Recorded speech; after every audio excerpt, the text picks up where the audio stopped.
what is the purpose? What's the purpose of the hybrid rehearsal? Well, the purpose is to provide a more quality experience for our Zoom attendees, our digital rehearsal attendees. Now, you're also tackling another thing that likely exists in your music ministry, and that is the need, the longing to be together in community singing again. Of course, this is going to look a little different for everyone. For example, I know some folks in the community are doing this sort of model with just a quartet. We at Hillside have about 10 to 12 singers that are coming in weekly for rehearsal, sitting in the pews, and then I've got about 12 or so singers on Zoom. So the purpose of this is to, yes, provide the in-person experience for those who are longing for that in a safe and controlled way, but then also provide a higher quality musical experience for those on Zoom. And it's the accessibility factor is something worth mentioning here, because we're going to look at, if you look at my notes here, 3 budget-friendly options. Now, you will all be at different places with this, and that's why I provide 3 different options. And you'll see there, we'll talk about some free options, we'll talk about some low cost, and then we'll talk about a higher quality option and some things that exist there, depending on what meets your needs, what fits your budget, and all of those things. So we are going to break those things down in just a moment. But let me go ahead and share with you kind of what my room looks like right now in the hybrid rehearsal, and sort of how we're approaching this. So I'm going to pull up a slide here and actually draw it out for you, so you get an idea of what it looks like. And I know we've got some questions coming through there. Remember, we will have our official time for Q&A today. Excited to dive into that with you guys. So let's see here. Flip my iPad off to the horizontal there, so you get a little better view of what we've got. So Hillside Sanctuary, we've got basically an aisle down the middle, okay? And then we've got pews off to the side. Not very foreign from your stereotypical sanctuary. Our room accommodates comfortably, I'd say 350 or so bodies in the room. And then up here is our platform. Okay. So this is my sanctuary. Now there's roughly 8 or so pews on each side of the sanctuary. So that allows me to kind of go in here and figure out where singers need to be placed so that they're, socially distanced, as well as, making use of the best configuration for high quality sound, which we'll talk about in just a moment. So you might do something similar to this, where you sort of stagger singers. Now we're over 6 feet distance, and I like to stagger them like, oops, I did that one wrong. I like to stagger them like so, because then they're not singing on top of each other, one behind the other, but there's always sort of a, it makes me feel better to know that sound's traveling this way, if you will. Okay, and then we're doing something similar on this side. Okay, so this is the placement of my singers, and there's plenty of space between them, and especially staggering them like this. Now again, everybody's masked, and then I'm going to show you where our microphones are placed. So I will sometimes use 4 microphones, but you can get by with 2, and we'll talk about some options for you today. For me, in our room, I'm typically doing something like this. Microphone.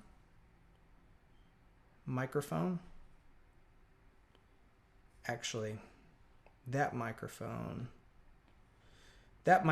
would be somewhere, imagine that behind here. Imagine behind here, there's 8 or so more rows, or not 8 more rows, but 4 or so more rows. And I would put, a microphone here. and then I have one here, and then I have one here. So I've got plenty of coverage in the room. Okay, so mic 1, 2. You know what? Let's number these differently. Let's go 1, 2, 3, 4. And the reason I'm numbering them that way is because that identifies the stereo pair, left and right. For those of you who have been working on your virtual choir presentations, you'll know all about stereo, because that's the way those green audio gain structures look on your audio editing platform. You're seeing it on both left and right channels, many of you. Let me take a sip here. So here we are, looking at sort of my setup for all of this. Now I have a little table off to the side up here where I'm putting my computer. You know, I put my computer and maybe my audio interface that I'm using. Over in this area, back a few feet, is our piano. Okay. And then I'm standing here. Okay, so this is Chris. Now I've got 2 microphones. Because we are so spread out in the room, I quickly realized that, wow, I'm going to have to use a microphone. I'm going to have to use a microphone for the room so that they can hear me in the room. You can use the microphone, the room microphone, and allow that to bleed through your choir mics, but it's not as good of a quality vocal on you as the director as opposed to having one additional microphone. So I have one for live and then one for Zoom. So the one for Zoom, that microphone is only being broadcast. I'm using an audio interface that we'll talk about, very affordable. It's made by Presonus. I'm using the AudioBox i2, and I'm broadcasting my microphone through that, as well as choir mics. So we've got that, and then the live microphone that is just for those in the room. And that gives me plenty of coverage. Now, you don't have to have a setup that looks like this. This is just what I do, and we have, you know, we're not the wealthiest church in the States, but at the same time, we do have some quality equipment that I have access to. So that's just my personal setup, and we'll talk about some other possibilities as we dive deeper into the 3 different options that I'm going to give to you today. But let me check in with you real quick, because I want to look at the chat box. Those of you on Zoom, it'll be easier for me to get to your comments if you're on Facebook. If I don't get to those during the hour, I will circle back around and answer those a bit later. But let me check in with you. What questions do you have thus far based on just sort of the overall idea, the concept of the hybrid rehearsal? What can I clear up for you? And then we're going to start to dive into specific ways to approach this based on your budget and some of the needs that you have with your group. So I'm going to check in with you here real quick. So let's see. You are welcome, Bruce. Happy to allow others to be a part of this. Kathy shares with us, do your in-person singers take turns so everyone can do it in person occasionally? So that might be a model for you. For us, because I literally am split down the middle. I have a regular season, we're up 50 singers around Christmas and Easter. On a good Sunday for us, 35 to 40 is a pretty average, like good representation of our choir. During COVID, I have had some choir members like you who have said that for this period of time, Chris, I'm still a part of the choir, but I'm not going to be participating virtually, and definitely not coming in person until the vaccine is readily available and I feel comfortable to come back. So I've kept in touch with those people via phone call and personal notes and those kinds of things. But I've had about an average of 25, 26 singers through this COVID experience. I'm split down the middle. Half of my choir feels comfortable coming in person, socially distanced in the way that we are, and then half wants to continue to meet on Zoom. So for me, it's down the middle. Now, if I had more come and start to ask to come in Zoom, now I would have to, or to come in person rather than be on Zoom, I would start to have to look at a system that's going to accommodate more bodies, or not more bodies, but accommodate the folks that want to come, so that they have that opportunity as well. And I would get into a situation, Kathy, you're exactly right, where I have to sort of alternate.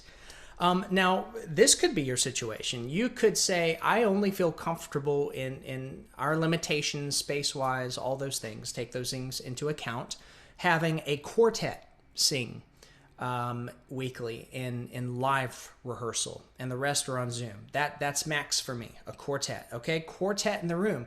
Well, now if you've got 12 out of your 20 voice choir that actually want to come and sing, alternate between those four. Now, ideally you would have 3 sopranos that want to do it, 3 altos, 3 tenors, 3 basses. You always have an actual quartet, but that may not be your luxury. Maybe it's 3 sopranos, 1 alto, 3 tenors, and 2 basses. So now you've got to sort of work out a system that works so you get all those vocal parts. And in that situation, if you have less voices, you're going to want to mic things appropriately. If you have more voices, then you mic a different way. And we'll talk about some specific mic techniques, and I'll take your questions there. That was a great question, Kathy. David, no worries. You are here, my friend. And again, recorded this so you guys can access it later. Daryl, Chris, if you were saying the same thing to the in-house and online singers, could you simply use one mic with a Y cable? You could. And so that's a way to adapt, Daryl, based on some of the limitations that you might have in an audio interface, or say you don't want to hook up to different ways. The thing you'd have to be, I think it would work still with phantom power, because condenser microphones, and we'll talk about condensers versus dynamic, so don't worry about the lingo just yet. You just want to be careful about that, and I think you should be able to do that, Daryl. So that's a good way to sort of get around not having enough channels on your interface, or just simply not wanting to go through the process of hooking up more than one mic to one track. Cheryl, after doing the hybrid rehearsals, do you present the anthem when ready as a virtual choir, or do you videotape them? I do a combination of both, Cheryl. I have started to blend the virtual choir presentations. If we have time today, I'll try to find it, but we did Heather Sorensen's tribute of carols this past Christmas, and it was the first time I'd experimented with that model. So basically, those who are socially distanced in the room, I'm recording them live. So I might have 2 or 3 cameras set up. You don't have to have 2 or 3, you could just have 1, plus your microphones set up to record through Audacity or GarageBand or whatever you use, and capture the audio in the room.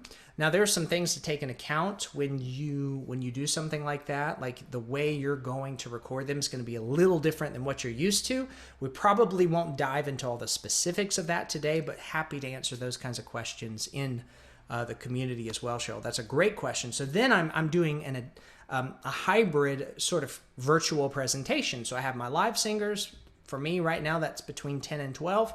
And then I've got my Zoom. For me, that's between 10 and 12. I think for December, because this is when COVID cases were sort of straightened out a little bit, and then of course January they started to rise up again. That's when my in-person dropped off just a little.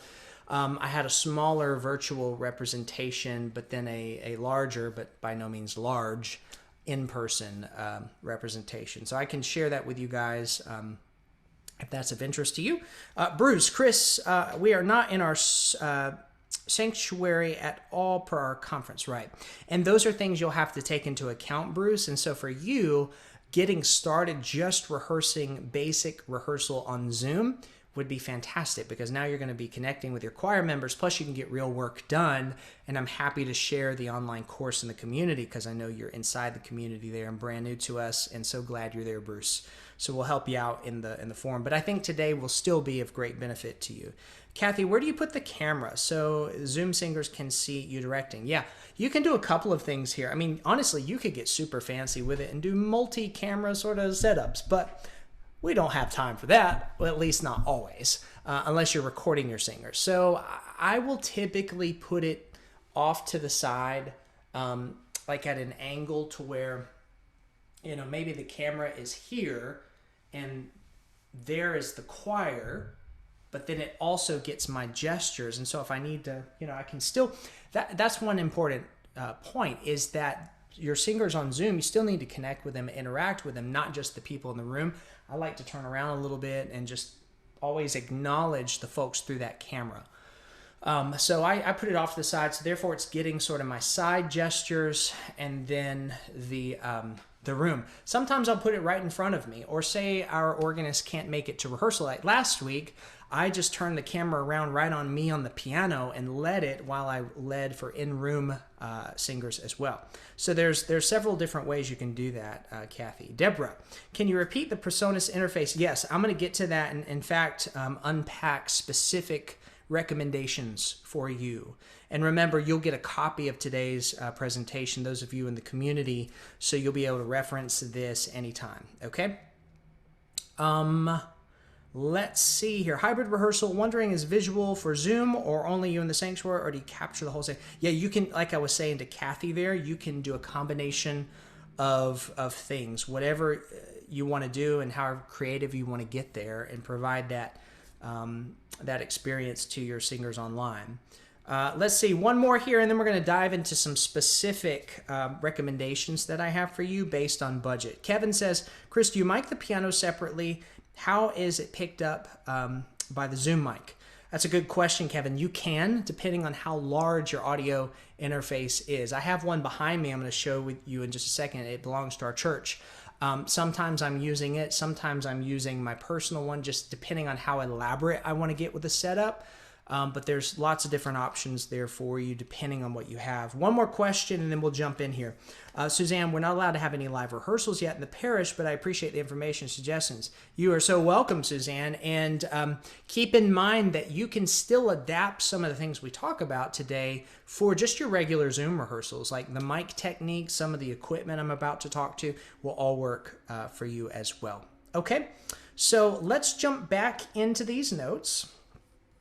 And let's see if I can do this. I'm not seeing any comments thus far for those joining on Facebook. If you guys ask them, if I don't get a chance to get to them like in the actual presentation, I will jump in there later and help you out. Okay, here we go. Pulling up my notes on the hybrid rehearsal. I love talking about the hybrid rehearsal because I really do think it has the potential to elevate your digital rehearsal, just provide a better opportunity for those.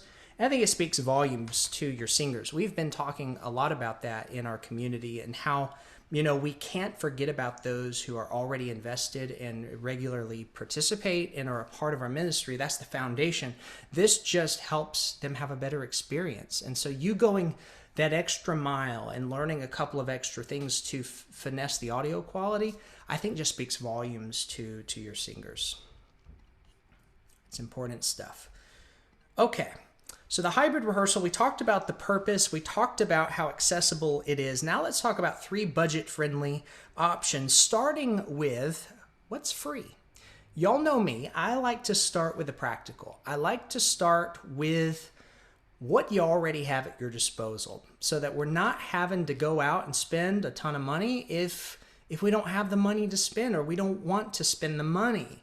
Listen, you likely have some things laying around your church or parish or in your school music room or auditorium that you can utilize for this purpose. And you can even find, a lot of the options I'm going to talk about today when we start talking about specific recommendations and pricing. You can find a lot of this stuff used on Facebook Marketplace, eBay, and places like that. But let's tackle that first one.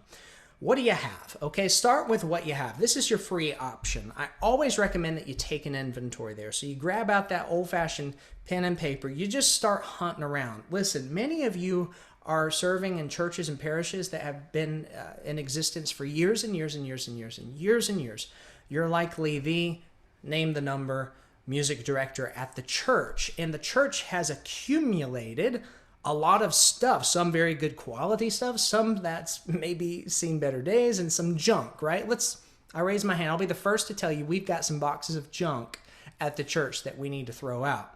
But we've also got some boxes of stuff that we've deemed junk that we can go through and start to utilize in some way. We did that just the other day with some communication. Like we needed to buy some walkie-talkies basically for our tech folks. And we went through a box and found 2 or 3 of them, and we didn't have to go out and spend hundreds of dollars on these things. We already had them for whatever reason. They haven't been used in years, and there they are. So take an inventory of what you have. What microphones do you have at your disposal? Do you have something like a USB audio interface? Do you have something like a small analog, that's non-digital, analog mixer that you could hook up to your laptop with just a couple simple adapters? There's a lot of things you can do there and explore that, and I'm happy to unpack some of those things in the Q&A today. But basically, nuts and bolts here of option 1.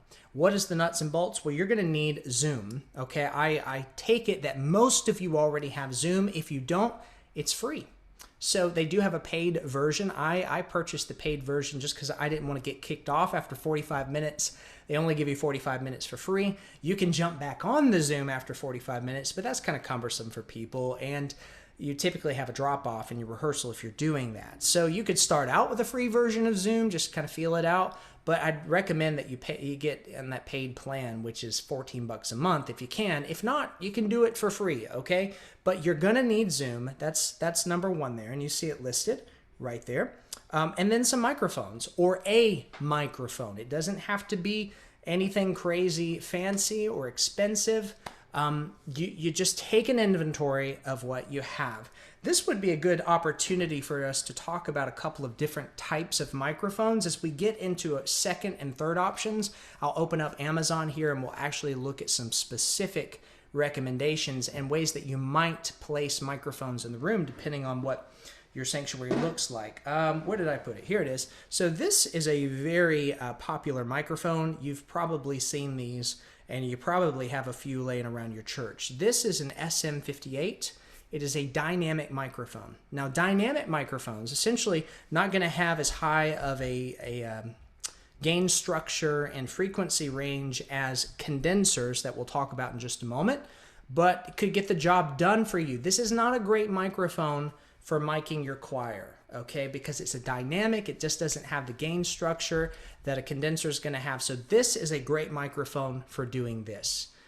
Dynamic microphones, you want those puppies right up against the source. So in this case, I might sit down at the piano and use something like this dynamic microphone to sing through, to teach, and to sing parts, okay? So this is for you if you're starting to dabble in the microphone world and learning how to connect something like this to your computer to get it to go through Zoom, which we'll talk about with audio interfaces and that sort of thing. But take an inventory of what you have. The second type of microphone that's going to be better, and it's actually the one that I'm using today, and I've rigged up another little camera.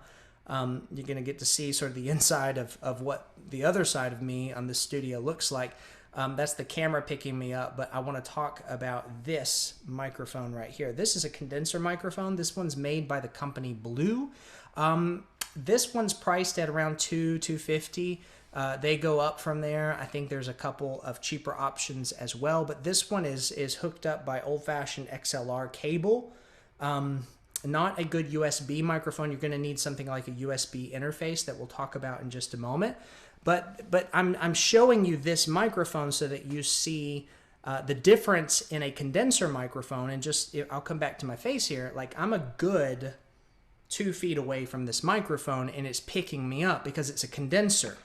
Now this microphone, because it's a dynamic microphone, if I had it set 2 feet away from me, you're going to hear something, but it's not going to be very loud. The gain structure is just not the same as it is on a condenser microphone. So therefore, this microphone's good for close source. Condensers are good for miking far away. So something like miking your choir members in their pews, or you're miking instruments or whatever you want to do. You can mic the piano that way. There's a few different ways you do it, but take that inventory. You may have one microphone to work with. Okay, if you don't have budget and one microphone, you can make that work, especially if you have a way to connect that to your computer. Even if you don't, I know we're talking about the free option, you will need a device to be able to connect, but we're talking literally $10, $20, $30, $40, $50 max on the device that you would need to connect to your computer. I've shown some of you guys this before. Let's see, I think it's right in front of me in one of these drawers. This, yeah, it is. So still here on option 1, even though I am going to introduce a paid option for you, this is something called the iRig Pre. Let's see if it'll focus in on that. No. So that, well, there it was, the iRig Pre. You can see it right there, the name. This is a little device that allows you to plug in a microphone, could be a condenser, could be a dynamic, and basically flip it on. You get the little green light there. Plug it in to your headphones jack on your computer. Okay, you could also plug this in if you're doing your Zoom rehearsals on a phone or if you're doing them on an iPad. So if you're trying to mic singers in a room on a very, very low budget, perhaps free budget, the only thing you're going to need is something like this to get the sound from that microphone to your computer. Okay, this would plug in, as I said, to your computer. Do you guys see the? It's hard to see, but there's 3 little O-rings here, or just 3 little rings. 2 are for left-right audio, and 1 is for the microphone. So the microphone would, your computer or your phone or your iPad, your tablet, whatever you use, would recognize this as a microphone input, and now you can plug in. I'll show you guys this cable again. This is an XLR cable. You can plug that cable in to this device and it interacts with your phone, your iPad, or your computer. It's called the iRig Pre. iRig Pre. Now again, I know I gave you a paid item in what we were talking about in terms of taking an inventory and looking at what you have to start with, but that's okay. You can adapt here as well. But you will need something to get that microphone sound to your computer or iPad.